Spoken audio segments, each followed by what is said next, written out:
নমস্কার বন্ধুরা, মিঠু কুকিং চ্যানেলের আরেকটা নতুন রেসিপিতে আপনাদের সকলকে একটা আলু আর একটা ডিম দিয়ে আজকে রেসিপি করব। চলুন সাথে থাকুন। ভিডিওটা ভালো লাগলে অবশ্যই লাইক কমেন্ট শেয়ার আর চ্যানেলটাকে সাবস্ক্রাইব করে দেবেন।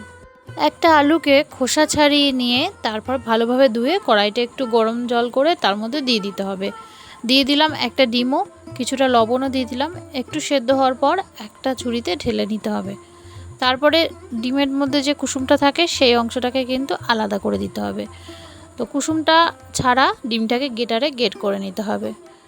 আর এদিকে যে আলুটা সেদ্ধ করা আছে সেই আলুটাকে একটু হাত দিয়ে ভালোভাবে ভেঙে নিতে হবে, যাতে কোনো রকম দলা না থাকে।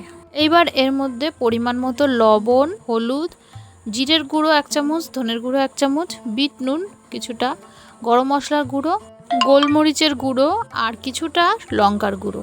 কাঁচা লঙ্কা চাইলে অ্যাড করতেও পারেন। আর একটু কারি পাতা ভেজে নিয়ে হাতের মধ্যে ডলে নিয়ে দিয়ে দিতে হবে। এবারে আলুটাকে খুব ভালোভাবে মাখতে হবে, তার জন্য দিয়ে দিতে হবে কর্নফ্লাওয়ার দেওয়ার ফলে আলুটা কিন্তু খুব ভালোভাবে জমে যাবে, কোনোভাবে ফেটে যাবে না। তো কর্নফ্লাওয়ার দেওয়ার পর কিছুটা মাখার পর এবার যে ডিমের সাদা অংশটা ছিল সেটাও এর মধ্যে দিয়ে দিলাম। হাতের মধ্যে কিছুটা রিফাইন তেল নিয়ে সেটাকে আলুটার মধ্যে দিয়ে খুব ভালোভাবে মেখে নিলাম। দেখুন একটা আঠা আঠা ভাব চলে এসেছে, আলুটা কেমন জমে গেছে।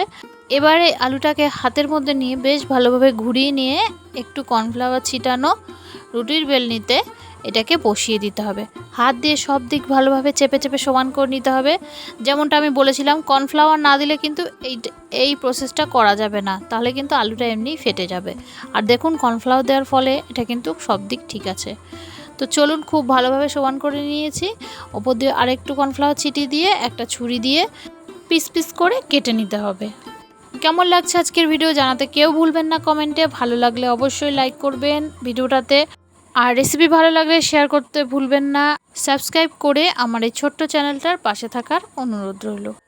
কথা বলতে বলতে সবগুলোই কিন্তু রেডি হয়ে গেল। গ্যাসে একটা কড়াই বসিয়ে দিয়ে তার মধ্যে কিছুটা পরিমাণে রিফাইন তেল দিয়ে দিলাম।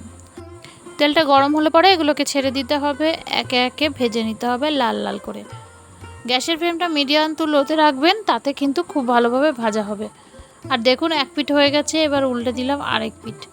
খুব কম সময়ের মধ্যে দুর্দান্ত কিন্তু একটা বিকালের স্ন্যাক্সে খাবার, চা বা কফির সাথে। তো আপনারা অবশ্যই বাড়িতে বানাবেন আর কমেন্ট করে আমাকে জানাবেন কেমন হয়েছে।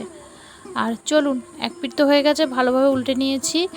আর এই পিঠটাও ভালোভাবে হয়ে গেলে এবার তুলে নেব। হয়ে গেছে ভাজা। একটা প্লেট নিয়েছি, প্লেটের মধ্যে সবগুলোকে তুলে নেব একে একে।